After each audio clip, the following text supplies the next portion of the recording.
And with joystick piloting, now the engines steer independently of each other because they each have their own cylinder.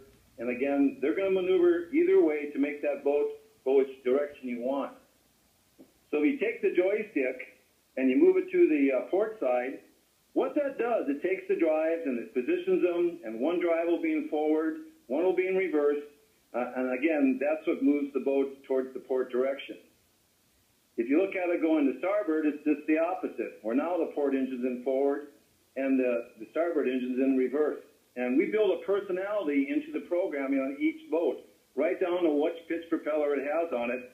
So again, the reaction and the control is immediate. What controls the amount of RPM or the speed in the direction is how far you move the joystick or how hard you turn it. So the further you push it, the more intuitive it is. That's what increases the speed. And in most boats, the applications, they run up to about 3,000 RPM. On the actual ERC, the remote control, there's a button you can hit for docking, and you can reduce that down to like 1,1800, so again, for fine tuning. So very basically, tell your customer this is how it works. They independently steer from each other. And again, the personality that we set up into the computer, the engines know what to do when you move that joystick, whether it's at 11 o'clock, 3 o'clock, 6 o'clock, or whatever. Total control, total maneuverability. Talk about that pilot control, and this is really the tool that you'll use for navigation and also for some of the key features.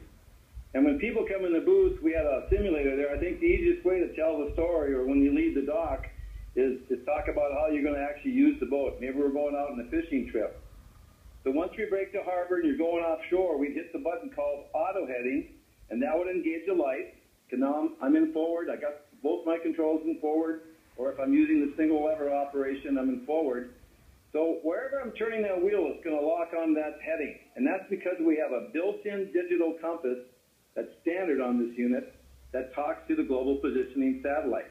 So basically, it has an autopilot standard on the joystick docking model engine. You're going offshore, you see some birds, you see something floating, you grab the wheel and turn over there, get over there, nothing. So now I hit the resume button, and when that lights up, now I'm back on the course I originally was when I left the harbor or left the marina heading out. If we're tied into a chart plotter, or even on this course here, let's just say that we want to move our direction a little bit. So you can hit either the port or the starboard turn button, and they'll bump it about 10 degrees either way.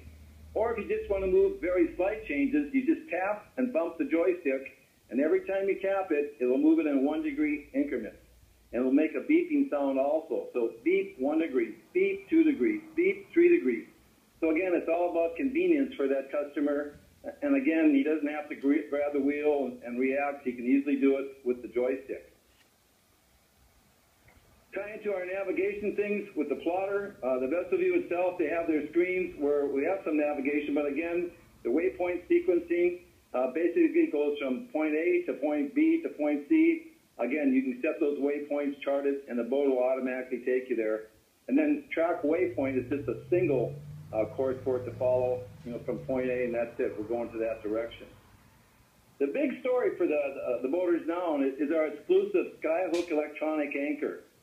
This is when we activate that button on the top, so we're back in neutral now. We come up to the dock. We're waiting for the bridge to open, or maybe we're going offshore on a deep wreck or whatever. But we'll activate that Skyhook button, and the light will come on, and that's automatically going to hold that boat in that direction. It'll shift, it'll swaddle, it'll gyrate, but again, it'll maintain that position regardless of the wind and the current. It also activates on the vessel view screens and even your other screens. If you're using a Simrad Garmin or something, it'll show that this is activated and the props are turning, and it's about safety and everything. So it's a pretty good thing. Most of